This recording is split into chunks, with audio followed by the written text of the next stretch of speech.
Riigikogu suurde saali jõudis täna teisele lugemisele eelnõu, mis lammutab senise töötutoetuste süsteemi. Endise ministri sõnul on see vajalik, et muuta süsteemi võrdsemaks, kuid opositsiooni vaates saavad taaskord pihta nõrgemad. Järgmise aasta algusest jõustuma planeeritud eelnõu näeb ette, et senine töötutoetus kaotatakse ära. See asendatakse sissetulekupõhise hüvitise ja baasmäärast tuleneva töötukindlustushüvitisega. See tähendab, et tulevikus hakkab hüvitise suurus sõltuma inimese tööstaažist. Kui viimase 3 aasta jooksul olete te tööl käinud vähemalt 8 kuud, on teil õigus saada baasmäärale vastavat toetust ehk 50% eelmise aasta alampalgast.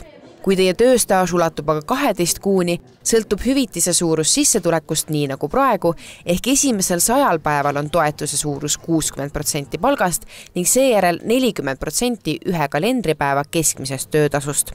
Inimesed, kes nendele nõuetele ei vasta, saavad kohalikelt omavalitsustelt taodelda toimetulekutoetust. See lööb kõige valusamalt just neid, kes vajavad riigikaitset. Selle toetuste jäävad ilma üksikemad, noored inimesed, hooajatöölised, need, kes tegelikult vajavad riigi poolt toetust, kaitset, koolitusi, mida Töötukassa pakub, nad jäävad sellest kõigest ilma. Osale inimestest, kes maksavad ju proportsionaalselt oma makse töötuskindlustuseks, siis osa nendest tegelikult ju proportsionaalselt seda tagasi ei saa, vaid kõik hakkavad saama baasmääras, mis tähendab, et see on üks sotsialistlik süsteem. Meil on täna topeltsüsteem.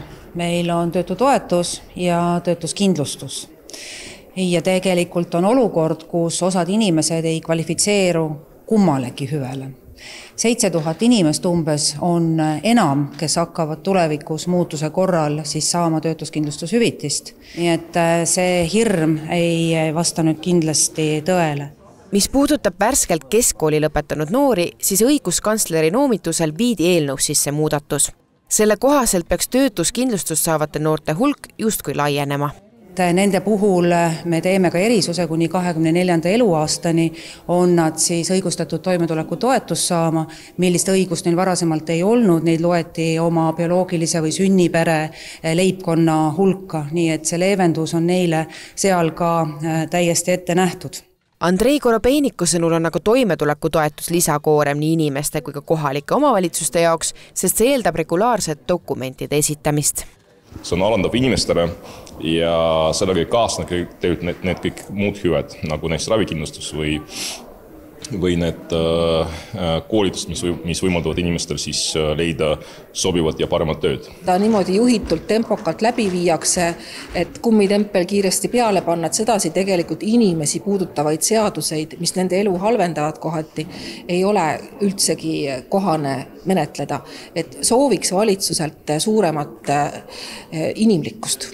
Ja lõpptulemusena on ju eesmärk, et tööealised inimesed oleksid tööturul ja Töötukassa ülesanne on nii toetuste kui erinevate teenuste, täiend ümberõpete, karjäärinõustamise, kõige muu taolisega soodustada, et inimesed jõuaksid tagasi tööturule. Ja ma arvan, et see muudetud süsteem kindlasti aitab väga palju paremini inimesi tööturule tagasi.